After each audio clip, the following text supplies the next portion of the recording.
Good morning everyone, welcome back to my channel. আশা করছি তোমরা সকলে ভালো আছো, সুস্থ আছো। সকল বড়োদেরকে আমার প্রণাম রইল, আর ছোটোদের জন্য অনেক অনেক ভালোবাসা। আজকে হচ্ছে 9 তারিখ, সানডে, অ্যান্ড আজকে আমরা ঠামের বাড়িতে আমাদের মা কালীকে মাছ ভোগ দেবো। তো তাই জন্য উঠে পড়েছি সকাল সকাল। এখন বাজে হচ্ছে সকাল 7টা, আর একটু পরেই আমরা বেরিয়ে যাব বাজারের জন্য। মাছ কেনার আছে, সবজি কিছু কেনার আছে, চাল কেনার আছে। তো সব কিছু কিনে ঠামের বাড়িতে রেখে আসবো। একটু পরেই রান্নার মাসিও এসে যাবে। ডেকোরেটার্সকে কালকে অ্যাডভান্স দেওয়া হয়ে গেছে, তো আজকে ডেকোরেটার্স বাকি যা যা জিনিসপত্র লাগবে সেগুলো আবার দিয়ে যাবে। তো আস্তে আস্তে এইভাবেই সব করবো। বাজারে চলে এসছি নাগের বাজারে। বিজুদা অলরেডি চলে এসে, বিজুদা হচ্ছে আমার ভাসুর, শিবু পিসির ছেলে। তো এখন বিজুদা আগেই চলে এসছে, তো আমি আর রেখে সেই জাস্ট ঢুকছি বাজারে। আর এই হচ্ছে বাজার, নাগের বাজারের মাছের বাজারটা, যেটা তোমরা দেখতে পাচ্ছ। আজ সানডে মর্নিং, সকাল সকাল অনেক ভিড় আছে।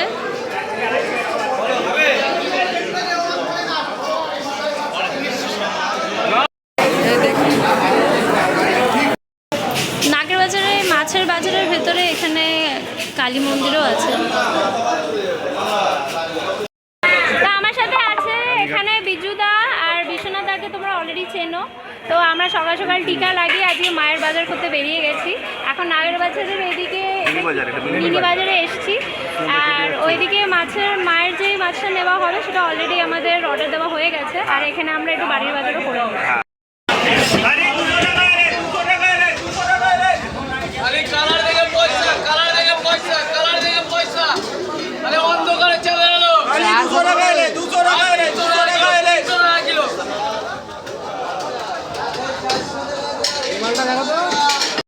মাছ নেওয়া হয়ে গেছে, এখন আমরা মাছের বাজার থেকে বেরোচ্ছি। এবার যাব হচ্ছে ঠাকুমার বাড়িতে। ডেকোরেটার্স এসে গেছে আর রূপামাসিও এসে গেছে রান্নার জন্য। তো এবার ছটপট করে এখন ওইদিকে এগোচ্ছি আমরা সবাই। না সেরকম তো হয় না। তো মাছের বাজার হয়ে গেছে, আমি এখন ফিরে এসেছি এখানে। যাবো হচ্ছে কল্যাণীতে, কটা সওদা নেওয়ার আছে, ওইটা নিয়ে তারপরে ঠাকুমার বাড়ি যাবো। বিজুদা আর বৈশ্বনাথদা অলরেডি ওরা ওখানে পেয়েছে। এটা হলো আমাদের কল্যাণী স্টোর, এখান থেকে আমরা সওদা নিই। সওদা নেওয়া হয়ে গেছে, এখন যাচ্ছি হচ্ছে ওপরে। মাসিদের মাছ ভাজা শুরু হয়ে গেছে, রান্না বসে গেছে। হচ্ছে ভাত, শুক্তো, আমের চাটনি, ওইদিকে হবে হচ্ছে মাছ, এইদিকে সব মাছ ধোয়া হচ্ছে, আর সব জিনিসপত্র কাটাকুটি শুরু হয়ে গেছে। খুব গরম বাইরে, ইচ্ছা ছিল শাড়ি পরার, কিন্তু শাড়ি পরার আর ক্ষমতা হলো না। তাই লাকিলি আমি একটা অল্টারনেটিভ কুর্তি ক্যারি করছিলাম আমার সাথে। আমার কুর্তিটা তোমরা দেখতে পারো। এই কুর্তিটা খুবই সুন্দর, আর আমি এটা কিনেছিলাম ফ্লিপকার্ট থেকে। তো আর খুবই কমফোর্টেবল অলসো, তাই জন্য এই কুর্তিটাই পরলাম। অ্যান্ড এখন যাব হচ্ছে ঠামের বাড়িতে। রান্না ওখানে সব শেষ হয়ে গেছে, আর বাকি সবাই আস্তে আস্তে আসাও শুরু হয়ে গেছে। আমরাও এখান থেকে এখন রওনা দিচ্ছি। রান্না রেডি হয়ে গেছে। এটা হচ্ছে শুক্তো, এটা হচ্ছে চাটনি, আর এখানে হচ্ছে আমাদের গরম গরম ভাত, কাতলা মাছের কালিয়া।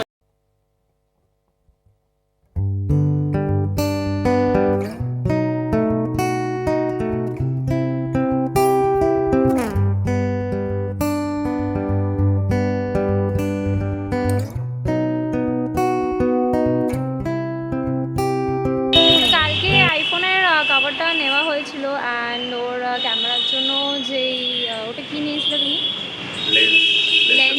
লেন্স কভারটাও নেওয়ার পরে ইচ্ছা আছে যে ওটাকে এক্সচেঞ্জ করে, আমার অনেকদিনই ইচ্ছা ছিল যে 13 নেব আইফোন।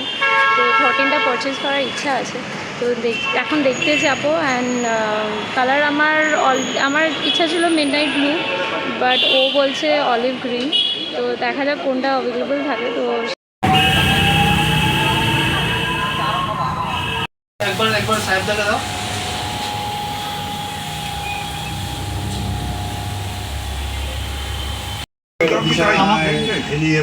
ওটা সাবস্ক্রিপশন নিতে হবে। তো ফাইনালি আমরা কিনেছি হচ্ছে আইফোন 13 গ্রিন অ্যান্ড এখন আনবক্সিং হচ্ছে।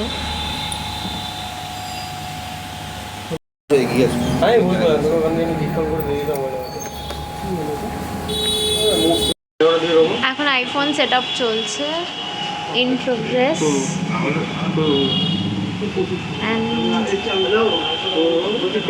রিতেশ, তো কেমন লাগছে? ভালো লাগছে, নিউ ফোন অবভিয়াসলি ভালোই লাগবে। Suits your personality also. তো আমাদের আইফোনটা কেনা হয়ে গেছে আর এখন আমি যাচ্ছি বাড়ির দিকে। একটু এসেছিলাম ঠাকুমার বাড়িতে, কিছু কাজ ছিল সেগুলো কমপ্লিট করে, বিকজ কালকে আমরা এখান থেকে চলে যাচ্ছি। তো খুব এক্সাইটেড লাগছে বিকজ এটা হঠাৎ করেই হয়ে গেল, এটাও প্ল্যানেই ছিল না। তো এখন যাচ্ছি বাড়ি, এরপর আমি খাবার দিচ্ছি। আমার অ্যাকচুয়ালি আইফোনের জার্নি স্টার্ট 2016 থেকে। আমি ইনিশিয়ালি স্টার্ট করেছিলাম আইফোন 5s দিয়ে। আইফোন 5sের পর আমি গেলাম 6 মানে এসি দিয়ে। এসি আমি অনেক বছর ইউজ করি, তারপর একটা টাইমের পর আমি ভাবলাম যে না, একটু চেঞ্জ দরকার। ফোনটা চেঞ্জ করে আমি নিলাম হচ্ছে আইফোন 12 মিনি। অনেকে আমাকে বলেছিল যে কেন 13 নিচ্ছিস না, কেন 14 নিচ্ছিস না। আমি বললাম না, ঠিক আছে, let start with iPhone 12 mini. আর আমার যে অ্যাকচুয়ালি আইফোন না, আমার খুব একটা বড়ো সাইজ ভালো লাগে না। আর কম্প্যাক্ট, যেটা ফোন ইউজ করতে পারো, বাইক চালাই, পকেটের মধ্যে ফিট হয়ে যাবে। তো আমার মনে হচ্ছিল না, 12 মিনিটাই আমার জন্য suitable, and I was very much using that well. তো লাস্ট 2 ইয়ার্স ধরে আইফোন 12 মিনি ইউজ করছিলাম। তো অফ লেট আমার মনে হচ্ছিলো যে না, এবার তো আইফোনের 13, 14, 15 লঞ্চ হওয়ার পর 12 মিনির ডেপ্রিসিয়েশন হয়ে যাচ্ছে, ভ্যালু কমে যাচ্ছে। একটা সময় দেখলাম যে না 33,000 ভ্যালু পাচ্ছিলাম, এখন দেখছি যে 22,000 ভ্যালু দিচ্ছি। একটা মেজর অনলাইন সাইটে দিচ্ছে 22,000। তো আমার মনে হলো যে না, আগামী দিন যদি আরও অ্যাডভান্স ভার্সন বেরোয়, 12 মিনির ভ্যালু আরও কমে যাবে। তো আমার মনে হলো যে না, এবার একটু আপগ্রেড করা উচিত। তো ফাইনালি 12 মিনি সাইজটা স্মল ছিল, আমার মনে হলো যে না, ঠিক আছে, চলো এবার একটু আপগ্রেড করি। তো কনফিউশন ছিল যে না 13 নেবো না 14 নেবো। জেনারেল প্রো প্লাসে আমি যাচ্ছি না। তো আমার বন্ধুর দোকান আছে দমদম রোডে, তোমরা যারা দমদমে থাকো তারা অনেকেই জানো, নিউ মোবাইল ওয়ার্ল্ড, মানিকের দোকান। তো Manik is a very dear friend of mine. তো মানিকের দোকানে আমি গেলাম, ওকে জিজ্ঞেস করলাম, কনসাল্ট করলাম। ও বলে যে না, ঠিক আছে, তুই যেভাবে ইউজ করিস 13 would be a good choice. তো উইদাউট এনি সেকেন্ড থটস আমি আইফোন 13ই চুজ করলাম, green colour.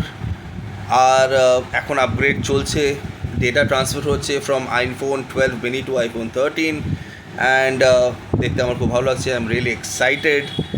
R I am sure you people understand কি নতুন একটা আইফোন, আমি এতদিন ধরে আইফোন ইউজ করে আসছি। আইফোন নেওয়া itself is a big decision, আর এক্সাইটমেন্ট অনেকটাই বেশি। তো আমার জন্য এই চয়েসটা নেওয়াও একটা বড় ডিসিশন ছিল। এমন না যে আমি প্ল্যান করে কিছু করেছি, but it was a conscious choice. আর 12 মিনি থেকে 13-এ আসা, বা আমি ইনিশিয়ালি ভেবেছিলাম যে 13 নেবো না 14 নেবো, বাট যেটা 13 নিয়েছি and I am happy with it. তো এখন ডেটা ট্রান্সফার হচ্ছে, তোমাদের সবাইকে দেখাবো। তোমরা জানো যারা আইফোন ইউজ করো, তোমাদের এক্সপিরিয়েন্সটা কীরকম জানিও আমাকে। আমি ফার্স্ট টাইম ইউজ করবো 13, আমি 12 মিনি অবধি ইউজ করেছি, আমি 13 ফার্স্ট টাইম ইউজ করবো। তোমরা জানিও এক্সপিরিয়েন্সটা কেমন। আমি যবে থেকে ইউজ করা স্টার্ট করবো, আমি বুঝতে পারবো যে এক্সপিরিয়েন্সটা কেমন। I don't think there would be much of a difference apart from the chipset. হ্যাঁ, বাট আশা করি এক্সপিরিয়েন্সটা খুব ভালো হবে। তো তোমরা শুনলে রিতেশের কাছেও কতটা এক্সাইটেড, অ্যান্ড ওর থেকেও বেশি এক্সাইটেড আমি, বিকজ বাড়িতে যখনই নতুন কিছু হয় তো আমার এক্সাইটমেন্ট লেভেল অনেক বেশি হাই হয়। তো আজকের ব্লগটা এখানেই শেষ করব উইথ এ গুড নোট। আর আশা করছি তোমরা ভালো থাকবে, সুস্থ থাকবে। কালকে আবার তোমাদের সাথে দেখা হবে। যদি আমাদের ভিডিও তোমাদের ভালো লেগে থাকে, প্লিজ লাইক করো, সাবস্ক্রাইব করো, কমেন্ট করো অ্যান্ড শেয়ার করো। And also I want to thank all of you যারা যারা আমাদের ভিডিওগুলোকে সাবস্ক্রাইব করেছো, লাইক করেছো অ্যান্ড কমেন্টও করেছো। ভালো লাগে যখন তোমরা এরকমভাবে ইন্টারাক্ট করো, অ্যান্ড তোমাদের সাপোর্টও আমাদের খুবই দরকার। সো প্লিজ আমাদের সাথে থেকেও, আমাদের পাশে থেকেও, যারা বড়রা আছো আমাদেরকে আশীর্বাদ দিও। ছোটোদের রইল অনেক অনেক অনেক ভালোবাসা। Bye bye.